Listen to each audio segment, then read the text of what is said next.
దేవసేన అలా పైకి లేచి మాహిష్మతి ఊపిరి పీల్చుకో నా కొడుకు వచ్చాడు బాహుబలి తిరిగి వచ్చాడు అన్నప్పుడు శివుడు నడుచుకొని వస్తా ఉంటే శివుడిలోంచి బాహుబలి ఫిగర్ రావడం మీద ఇంటర్వెల్ ఇవ్వాలి ఒరిజినల్ గా అనుకున్నది అది. దానికన్నా ముందు శివుడు రకరకాల స్టేజెస్ ఆఫ్ జర్నీ ఉంటుంది. శివుడు మట్టిలోంచి బయటకు వస్తాడు, నీళ్ళలోంచి బయటకు వస్తాడు, మంటల్లోంచి బయటకు వస్తాడు, గాలిలో వస్తాడు, ఆకాశం నుంచి జారి నేల మీద పడినట్టు వస్తాడు. పంచభూతాలని దాటి మాహిష్మతిలో అడుగు పెడతాడు అన్నది.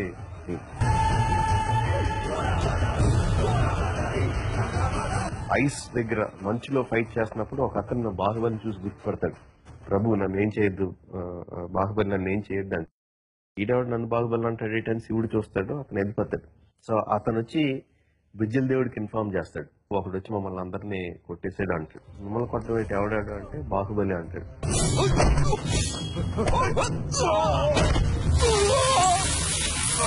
బాహుబలి ఏంట్రా పిచ్చికి మాట్లాడుతున్నా, ఏం మాట్లాడుతున్నావు నువ్వు బాహుబలి అంటే, లేదు ప్రభు నిజం ప్రభు నేను చూశాను, నా కళ్ళతో చూశాను, బాహుబలి వచ్చి మా అందరినీ కొట్టేశాడు అంటే బిజ్జల దేవుడు వాడిని తన్ని ఆవేశంలో అరుస్తాడు. ఎక్కడి నుంచి వస్తాడు రా బాహుబలి, బాహుబలి చచ్చిపోయాడు, వాడి ప్రాణాలను మేము నలిపి మట్టిలో కలిపేశాం అంటాడు.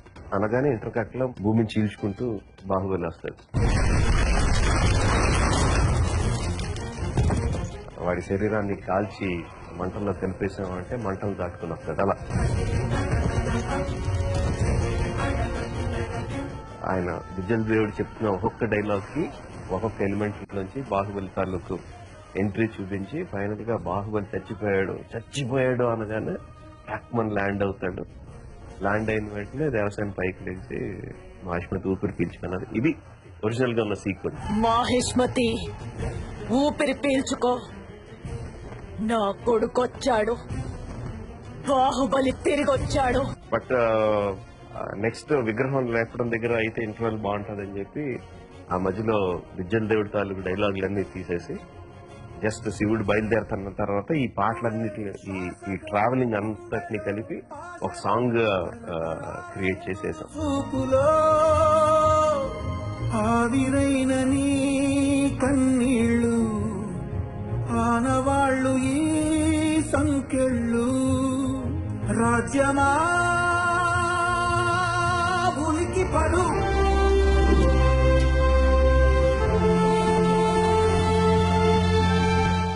నేను ఫస్ట్ డిజైన్ చేసుకున్నప్పుడు శివుడి పక్కన ఒక కోతి ఉంటది. ప్రభాస్ కోతి ఇద్దరు కలిసి జంప్ చేస్తారు. ప్రభాస్ మిస్ అయిపోతాడు, కోతి అవతల పక్క జంప్ చేసి పైకి వెళ్ళిపోయింది. పైకి వెళ్ళిపోయిన కోతి కొన్ని రోజుల తర్వాత కిందకి దిగి వస్తుంది, ఒక నగల మూట పట్టుకుని దిగి వస్తుంది. ప్రభాస్ ఆ నగలన్నీ చూసి ఆ అమ్మాయి విగ్రహాన్ని చెక్కుతాడు శివుడు. దాంతో ప్రేమలో పడి పైకి ఎక్కాడని ఒరిజినల్ గా అనుకున్నాం.